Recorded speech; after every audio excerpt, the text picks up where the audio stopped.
All right. Welcome, everyone. We are live. Welcome to another edition of the Speaking Bluntly podcast. This is Carlos, aka producer CJICA. Left my name different from the last time I was doing a show. And also here with the co host Kim McCarthy of Harvest Plume magazine and also the Cannabis Session magazine. So, Kim, it's been a fast week. We're back here on a Thursday already. So, happy holidays and all that kind of good stuff to you. Same to you, but I want to know, do you have the conference smell washed off of you yet? Or is it still like all fresh in there? It was an amazing time. I recommend for all of our listeners, if they get an opportunity for the MJ BizCon, and I think it's just the entire surroundings, right? You're in Vegas to begin with, which is a fun atmosphere. So then you combine that with a cannabis convention with 30,000 plus people who are excited about the industry, carry the energy associated with it. And I'm not sure about you, but those vibes, that energy that you receive from other people being in that type of environment, it's contagious, Kim. It truly is. It just goes to show you the power of positive energy. It really does. It's amazing because you could have those conferences anywhere, and you and I, since we had a professional life before this, we know what it's like going to Austin, Texas for a conference. And it's a completely different vibe when you're in Vegas, and the oxygen that they pump into the facilities. Yeah, I mean, that helps keep it all up. But getting back to the industry, how could you not be in Vegas and not be excited to be there? Right. And I liked how they combined it with some of the industry, some of the local community of the events that were happening. And so, so to partake in that, to increase the network of connections that I have in this industry, I don't really think you can place an actual value on that because it's just the experience for one, the connections, and it's just so important no matter where you are in the stage of this industry, beginner, midterm, even the most seasoned veterans. Most people don't understand, as much as people talk about the negative things regarding social media and the impact social media is making and all that, the ability to connect with people. And you think of 25, 30 years ago on how a lot of those relationships began, where they started, the connections that are made. I don't think that you can really I don't think if you explain to many people 25 years ago that, hey, look, you're probably going to make 1,000 connections alone for free on social media if you choose to do so to increase your networking capacity. Yeah. I mean, it's just amazing. It's the people there, the green man. Remember the green man coming up from Yep, that was hilarious. All of your network just popping up there and now on your social media. So I'm so excited for you. I'm excited for the women from the Facebook group, women and women entrepreneurs in cannabis. Yes. And they had a huge representation there. They sure did. Like their conference leading into it was kind of like the kickoff of the event, which was pretty darn exciting for that as a whole. And then the award ceremony that you got to see the impact that women are making in this industry. So it's just huge and great time. And if you ever get the opportunity, like I said, just do it. Just don't think about it. Just say, hey, you know what? I'm going to make it a priority to go. And I think it'd be a lot of fun. Like maybe next year's that we do the same thing where we actually get a podcast station and we can have guests in and out, or we can just chat and live stream from that type of environment. Yeah. Now, since you have had time to reflect on it, this is the one thing that, because I used to be on the other side of the conference attendee, I was the one in the booth. Mm-hmm. What was your favorite booth and why? My favorite booth and why? I would say there was a group there that had a lot of the actual extraction and processing equipment. And most people know that, the different methods of extraction of cannabis and the different products that you're making, but the technology that's advancing in this industry, and they're finding new ways, whether it's cold press or CO2 extraction, which is probably, one of the most common, but technology is coming a long way into this industry. So there was a group there that was working on different technologies, different things to help our industry. And they were obviously excited about the products and what they're doing. So it's the innovative solutions that are coming for this industry, and it's only going to continue to get better and after time. So that was, and I apologize, I can't remember the actual name of the manufacturing facility, but they had like probably 4 or 5 different pieces of sets of equipments that were set up, and we're walking people through and just kind of showing the different methods and why this one works and the volume, the capacity, everything that's associated with the space. So I think that was probably by far one of the coolest, and mostly because of the technology aspect. So it was kind of like an adult version of a kid's discovery zone. It was. Yeah, it was almost like a kid in a toy store. I was like, yeah, I'll take one of those and take one of those. Exactly. Yeah, but there just so many booths, and the team from FOS Technologies that are actually based there in Nevada, and their LED lights and what they're doing with the technology for grow. Like literally, I had already talked with them, and they're like, hey, you got to stop by, check out our booth. And they're like, we've been asked to actually turn down our lights because they're just so bright, and how their technology. So when you go through and you see the changes that are being made to this industry, and the amount of yields and the energy usage, and how they're specifically trying to bring that down, the carbon footprint of this industry, all those things are important and vital as we grow and doing the responsible thing. Everything from recycling the vape cartridges to the security packaging that's associated with this space. It makes perfect sense to me that we become the think green type involvement with the space, right? I think it fits like a glove. Exactly. It just goes hand in hand. I love it. And Yeah. and I think what's absolutely amazing, yeah, personally, I don't know. I'm sure it's somewhere I could Google it, but how quickly after Steve Jobs had his business going, before the mouse was invented, because I believe he's the one who invented the mouse, or at least his team did. Mm-hmm.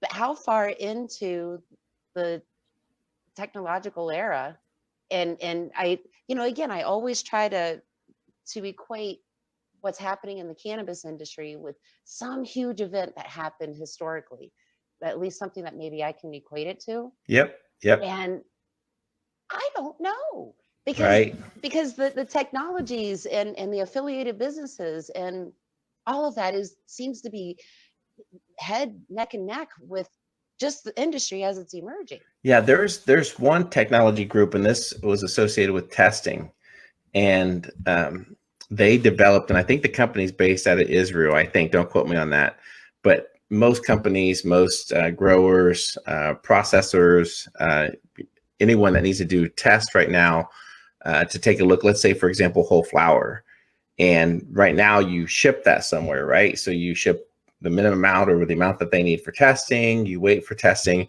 And there's this technology company that's developing this tube-like structure that literally you could take a whole flower bud and put it in this machine, and it'll do whatever it does and gives you the cannabinoid profile of that, like within minutes.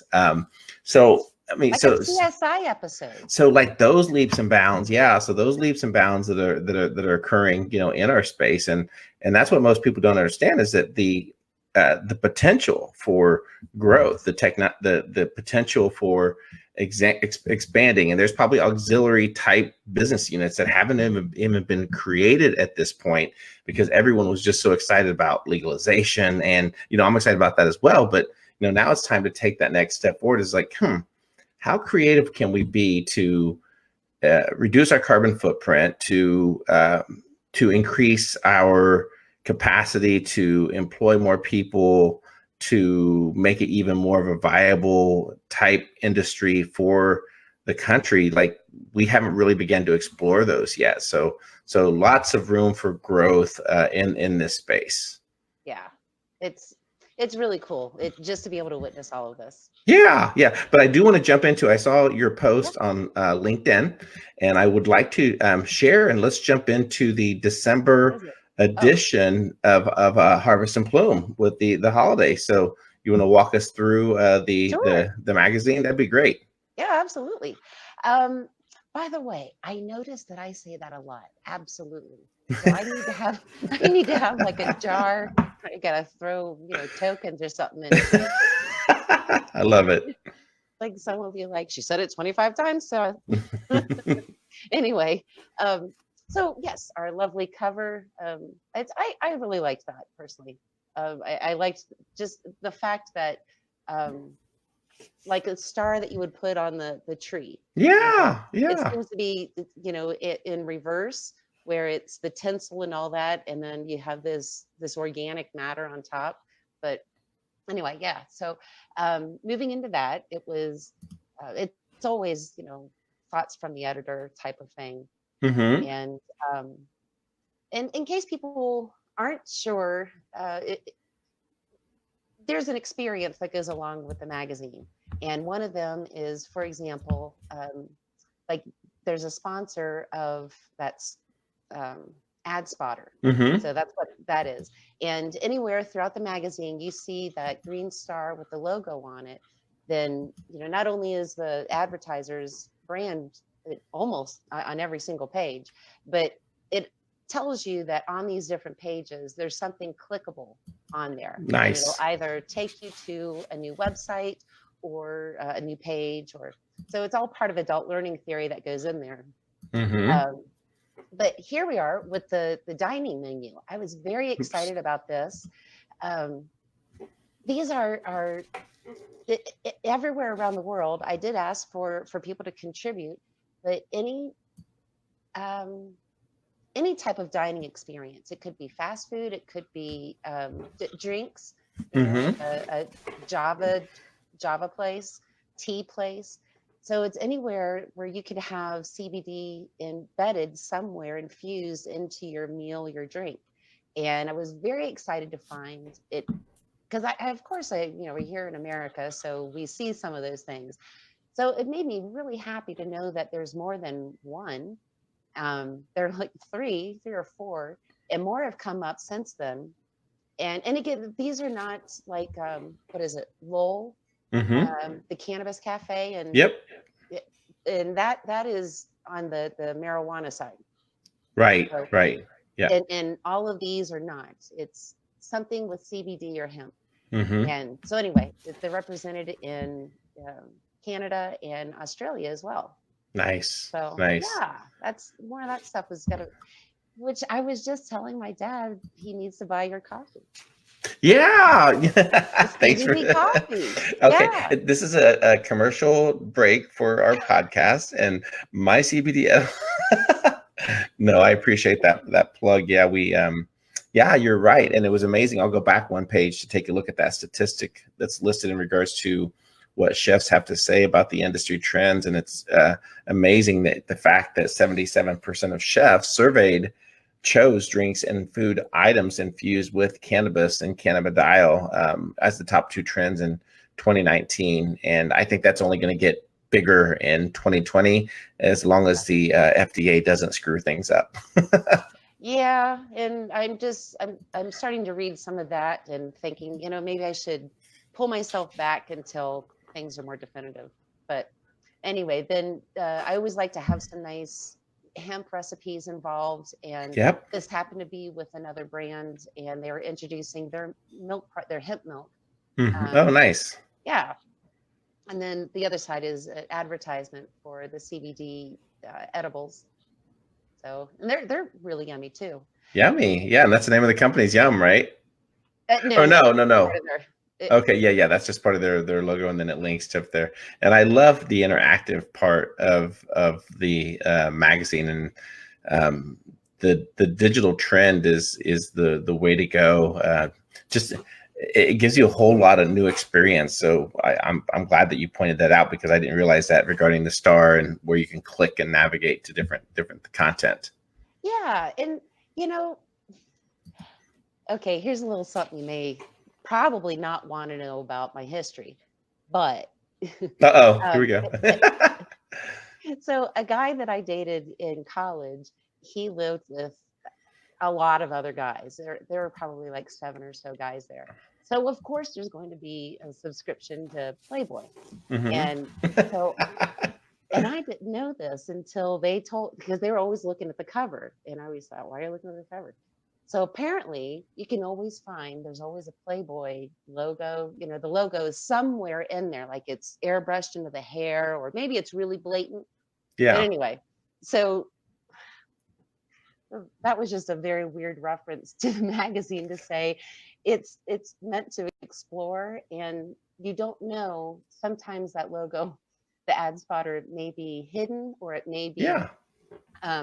somewhere it's in the graphics. But anyway, the whole point is that we want you looking. We want you, there's an experience of not just scrolling. We've all had Mm-hmm. the infinite scroll, but this is about exploring each part of the page. And with adult learning theory, one of the issues, one of the nice things about it is that you get to choose. As an adult, we learn differently than kids. You know, kids, they just jam it in their heads, and adults are a little finicky about the information they receive. They play with Mm-hmm. the dongle. Um, so as a result, putting the adult learning theory into the design, now the viewer, who's the adult, now gets to choose how they want to interact with the information. Love it. Love it. So that's what goes into the behind the scenes stuff, and knowing what part of an article or someone's interview to put in there, Mm-hmm. is making sure it's all engageable. Now, I was talking to and this is truth. I was talking to my dad today, and he was asking me about CBD products, you know, because he's exploring it, and I'm Mm-hmm. excited for him. He was in a bad accident 5-10 years ago, a motorcycle accident.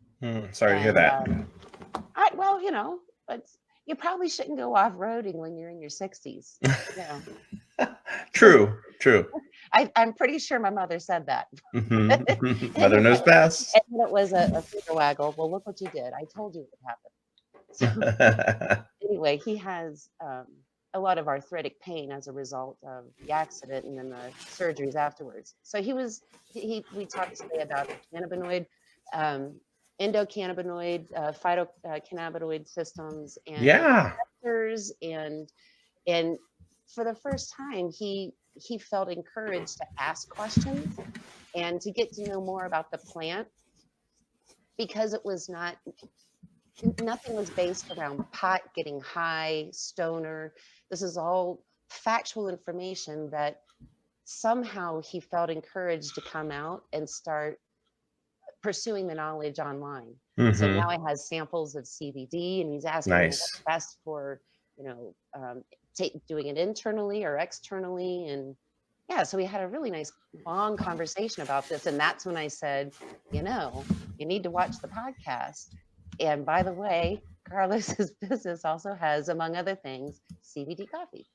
Yeah. Yeah. Well, That's how we and came out. that's, I that's a great conversation because there are still those that are reluctant for whatever reason, as far as the industry and the space. And you bring up a valid point that if you don't do your own research, don't just take, there's tons of information in there. Don't take that as fact. If you want to know, you can do your own research to determine your own path as far as yet leveraging CBD. And I get to experience that quite a bit as well, as far as people and their statements. And so I always just I just encourage them that exactly what your dad did, in terms of hey, you know what, I'm gonna go read and see if this is something that I want to do, and everything else like that. And there's tons of information in there, so I think it's pretty darn cool that you were able to put that in the Harvest and Plume to share that information with your readers.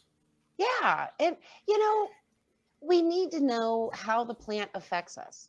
And if people don't understand that we all mammals, not just people, all mammals have an endocannabinoid system, um, then, and this goes back to a more philosophical question, and that is, why are our endocannabinoid systems not functioning properly and we have to supplement? Well, Mm-hmm. thank God we can supplement. And it just so happens that there are other plants that have phytocannabinoids that Sure. help us. It just so happens that the highest source is found in cannabis. Um, and at that point, I think that's when some thinking needs to switch and say, oh, you're right. This is a plant, but a whole plant health for my whole body. And that's when I was explaining, the CB1 receptors that help with receiving it in the head, Mm-hmm. helping with these areas, and how, going into CBD, CBG, CBN, THC, and then these different receptors. And when you start, I think, when you start seeing it in that capacity, then it's no longer, one of those stoner movies, oh, let's just get high. Right, right. Yeah, yeah, yeah. It's interesting though, because I still do see that there's still the hemp and then the cannabis world. So, and I mean no disrespect by this, but the hemp, the trend now is hemp. They want to go ahead and call it cannabis because that's the federal government. I guess their guidelines, how they defined hemp was cannabis, something of that nature. But then you also have the war that's being waged between the people that are like, why settle for hemp when you can do the full cannabis and the cannabis, and it's like, I get that. Let people decide, and not just because you're heavily involved in that space. That most people who take one side or the other, it's probably because they either have investments or ownership in that particular path, regarding cannabis or hemp. But I think it's a fair enough assessment that let people experience different products on their own and choose to decide. I don't think there has to be this war between hemp and cannabis, and this perception of well, yeah, you got to have the full THC, you have to have all that. There's specific reasons for not, and I think people can navigate through that path, and as long as there's information and resources available. I'm not sure if you see any of that happening, Kim, at all, but I see some of those posts in social media, and I just have to chuckle to myself and say, yeah, but you should also list, if you're going to take one side of the conversation, and say, oh, by the way, I'm financially involved in this particular industry, so that's why I favor cannabis. Yeah. You know what I'm saying? Yeah, yeah. But be Yeah. transparent about it. I think the biggest thing that I see online, at least that type of engagement, has to do with smoking it. So you get the people on the marijuana side saying, dude, why are you smoking hemp? And why CBD joints? Why this? Why, just go for the whole thing. Mm-hmm. Well, Mm-hmm. as let's give two examples, and both are in my family. One is my son. So he's not approved yet. I haven't taken him yet, but I want to take him to get approved. But as you saw in the article, and matter of fact, it's in that issue of Harvest and Plume, Mm-hmm. talking Oh, about breathing yep, and yep. asthmatics, and 2% of THC. So for hemp, it's considered hot, but in terms of the marijuana side, who's going to touch 2% THC? You know what I mean? Mm-hmm. So, what was I saying? I'm sorry, I got You're talking distracted. I about got distracted by shiny things. about the people that are Oh smokable yeah, hemp and smokable cannabis, and why are you wasting your time with him? I've seen some of those posts as well. yeah. So why would someone who's not doing marijuana, why would they be interested in getting a grinder, for example? Well, Mm-hmm. who cares? Yep. At this point, it's about healing and how that healing's coming into you. The THC level, that's another discussion on how much THC you want to be bringing into your system on a daily basis, as opposed to an accrued basis, an Right. aggregate. And the fact that every person's body is different. In my point in case, I'm very THC intolerant. It gives me the jitters. I don't I shouldn't say I don't like it. I like the after effect, because once it's worn off and everything, I feel mentally more crisp, more mentally sharp and everything. But if I'm going to be of an evening, or relaxing or everything else like that, I would be inclined just as much sometimes to do a CBD based smokable or vape, something of that nature. So each person needs to kind of explore, and it's important they know the differences of why that happens. But to paint with such a broad brush and just say, no, don't do that product, don't waste your time, and just go with that. And and full disclosure, we're involved in both. but I think it becomes a consumer preference. You don't say that, oh, by the way, you have to go buy this pair of tennis shoes just because, and that one, you don't, those other 500 don't care about those, just go select that one. It's really a consumer driven decision on products that work for the individual. But I think it's also because people are being more open in their conversations. I think a lot of it comes to education as well, because there's always been this divide between, the fun side of marijuana and Mm-hmm. then, the industrial side of hemp, and it's all safe. And, it's in, I was actually introduced to the hemp community by saying, these people don't smoke, they're the drinkers, and I thought, I, okay, I don't classify people in that way. I've never heard that before. They're like, no, no, no, no. People in the hemp profession, I don't care if you partake, medicate, or recreate. I don't care. Mm. I just wanted to talk to people in the industry. So but true. but anyway, I think that people need to educate themselves on the plant and why they're ingesting it in any form. Whether it's smokable, edible, topical. Why are you doing it? It's okay to say, I want to feel good. Mm-hmm. Yeah, Because absolutely. the bonus is that with whole health, whole plant health, you're Oops. you're doing a lot more homeostasis within the body, as opposed to just alleviating stress or insomnia or any of the other CB1 receptor things. Mm-hmm. Mm-hmm. Yeah, you're right. And then you have to deal with bioavailability and how much CBD is actually how it's processed differently between an edible and a vape, and all those different variables that people have to understand. And I don't I don't claim to be a subject matter expert by any means. But I know that there are certain people who have studied, who have researched, and are making a difference and impact. But so congratulations on a great publication for the month of December with Harvest and Plume. And again, for our listeners, make sure to go check that out. And Kim, go ahead and let people know one more time, just so that people know where they can find it for the magazine, please. Yes, the Facebook's really where you're going to find it, on those pages, and it's the Canna Sessions. I don't know why it doesn't come up as that, but that's what it is. I I have that check it problem every with time. my CB edibles. It won't populate. It won't. No matter how I Okay. try to trick it, it won't. I'm gonna Yeah. yell at Facebook about that, I guess. So it's the Cannabis Sessions, or at the Canna Sessions, and Harvest and Plume. On the magazine, there's an ampersand, but Facebook won't allow that. Yep. And Yep. there's a combined YouTube channel. Yay. And by the way, I need to upload all of our Oh yes, I was podcasts. supposed to get back to you with a streamlined way of accomplishing that, and I have not had time to do that. But what's today? Today's Thursday, so give me by the end of the weekend. Thursday, carry the 4. Yes, and for our listeners, I do want to also just share just a really quick, just a couple of things to keep our eyes on as we move forward.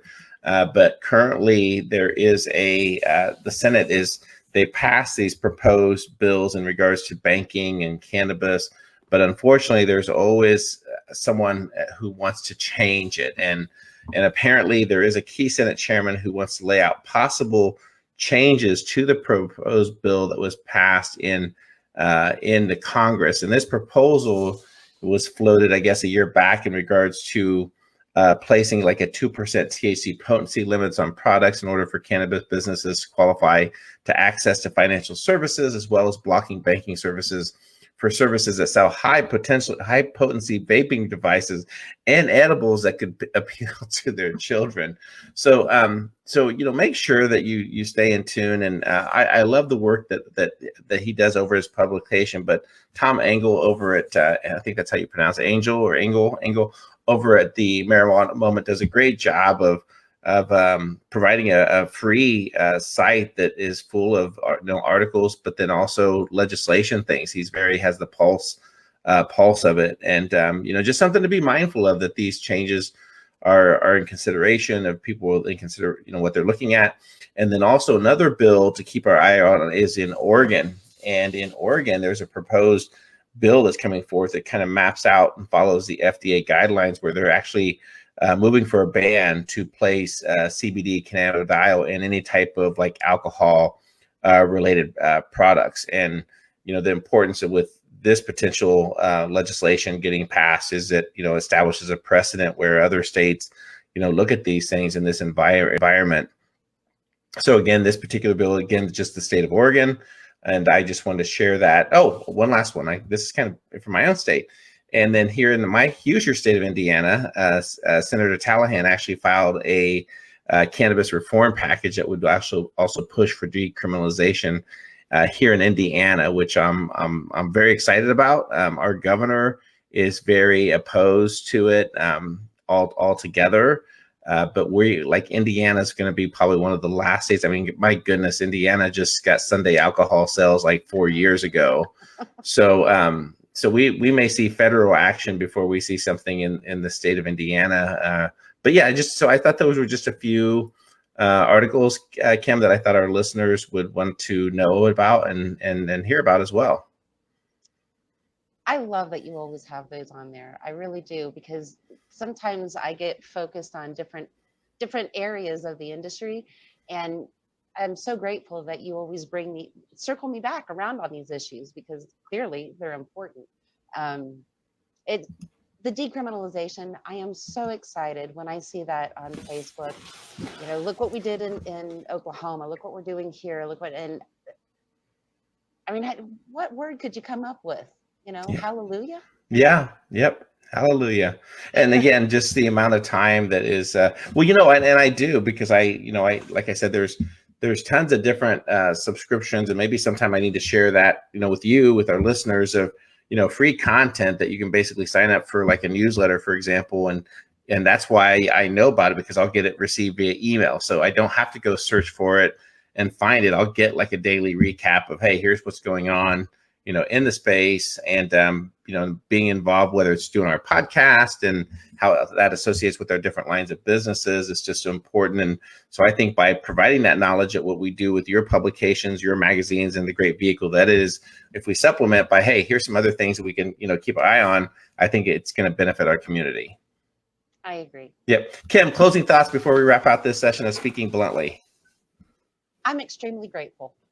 I'm so grateful for you. I'm grateful for us being able to have these candid conversations, but also I know that the sun's coming and blinding me. And I'm getting darker here. You said it's funny. But I have people who are contacting me, I guess, from your circle, or connecting with me, and and that's beautiful, because we're growing exponentially. Yep. Absolutely. Absolutely. So again, for our listeners, thank you for tuning in. Please like, share, subscribe, and all the links to all of our social platforms are posted in the comment section of this podcast. So do us a favor, please bookmark those, or like, share, and subscribe. And Kim, we can touch base offline regarding next week. I guess that next Thursday is the 26th. We can kind of see what our week has planned and what travels. I know that my kids and my wife will be out of school. So, I don't think that there's going to be anything too chaotic, but we can stay posted. Okay. Okay. Very good. All right. Thanks, Kim. We'll catch you next week, hopefully. Take care. Take care. Bye-bye. Bye.